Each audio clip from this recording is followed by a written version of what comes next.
Hello, everyone. It's Nicole Witt here, your miracle mentor.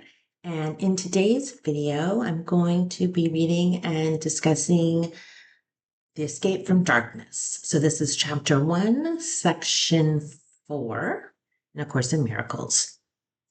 So again, it's called the escape from darkness. The escape from darkness involves 2 stages. First, the recognition that darkness cannot hide. This step usually entails fear. Now, why would that entail fear? So this idea that darkness cannot hide.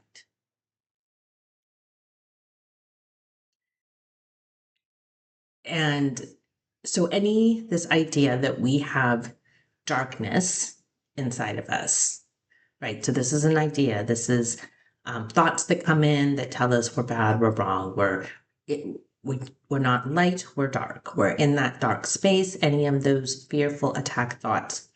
And so when we hear that darkness cannot hide or darkness cannot hide, it's like, oh no, this dark place inside of me, this I'm not good enough area, what I'm trying to keep hidden, it cannot hide. Like it can't hide it. And so that's fearful, right, to the ego mind, because we've been just trying to hide it for our whole entire lives, like to cover up this emptiness, this darkness. Okay, so first, the recognition that darkness cannot hide. This step usually entails fear. Second, the recognition that there is nothing you want to hide, even if you could. This step brings escape from fear. So, the recognition that there is nothing you want to hide, even if you could. And this step brings escape from fear. So, when we realize, oh, there is no darkness inside of me, that's a lie. There's nothing I want to hide. I want to be completely open and my completely loving, real self. So I'm not trying to hide anything. And then when I realize that there's nothing to hide, then that brings escape from fear, because now I'm not fearful of that I have to keep this part hidden. When you have become willing to hide nothing, you will not only be willing to enter into communion, but will also understand peace and joy, right? So when you have become willing to hide nothing, you will understand peace and joy. And this reminds me a lot of in the Manual for Teachers.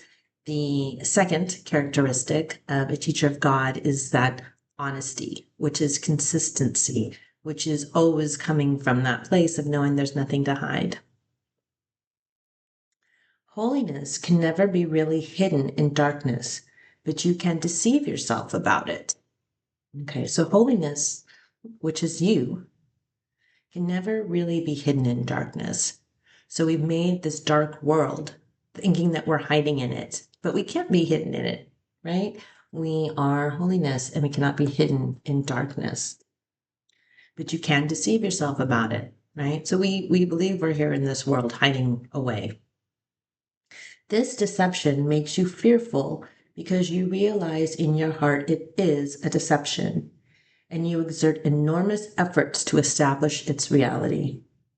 Again, we're talking about the world. We realize it's a deception. We're kidding ourselves here, that there's something here for us to find. And we're putting a lot of effort in trying to make that the case. The miracle sets reality where it belongs. Reality belongs only to spirit, and the miracle acknowledges only truth. It thus dispels illusions about yourself and puts you in communion with yourself and God. The miracle joins in the atonement by placing the mind in the service of the Holy Spirit. This establishes the proper function of the mind and corrects its errors, which are merely lacks of love. Your mind can be possessed by illusions, but spirit is eternally free. If a mind perceives without love, it perceives an empty shell and is unaware of the spirit within. And that just reminds me, because yesterday I was feeling very disconnected. And when I read this line this morning, that's what that felt like, that feeling of disconnected, that like an empty shell. Okay, perceives an empty shell as an unaware of the spirit within. That's what I felt like yesterday. But the atonement restores spirit to its proper place. The mind that serves spirit is invulnerable, right? And so I felt like that yesterday, but I also knew that that was not my reality. And so I knew when I woke up this morning that I could be connected again, and I was. Darkness is lack of light, as sin is lack of love. It has no unique properties of its own. It is an example of the scarcity belief from which only error can proceed. Truth is always abundant. Those who perceive and acknowledge that they have everything have no needs of any kind.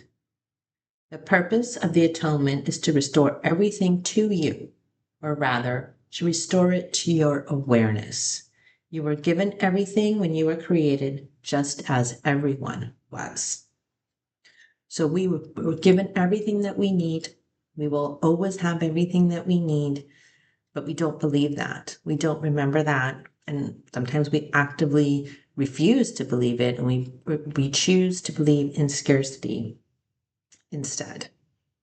Okay, so the purpose of the atonement is to restore to our awareness that we have everything that we need in every present moment. The emptiness engendered by fear must be replaced by forgiveness. That is what the Bible means by there is no death, and why I, Jesus, could demonstrate that death does not exist. I came to fulfill the law by reinterpreting it. So the law of there is no death. The law itself, if properly understood, offers only protection. It is those who have not yet changed their minds who brought the hellfire concept into it. Okay, this idea that maybe there is no death because then we go someplace else and maybe we're stuck in hell or we're stuck in this purgatory, and it's and he is saying that no, he came here to reinterpret that. That's not what it means that there is no death. You're not going off to like hell or purgatory or something. Like there is no death because you are not the body, you are spirit, and you are eternal. I assure you that I will witness for anyone who lets me, and to whatever extent he permits it.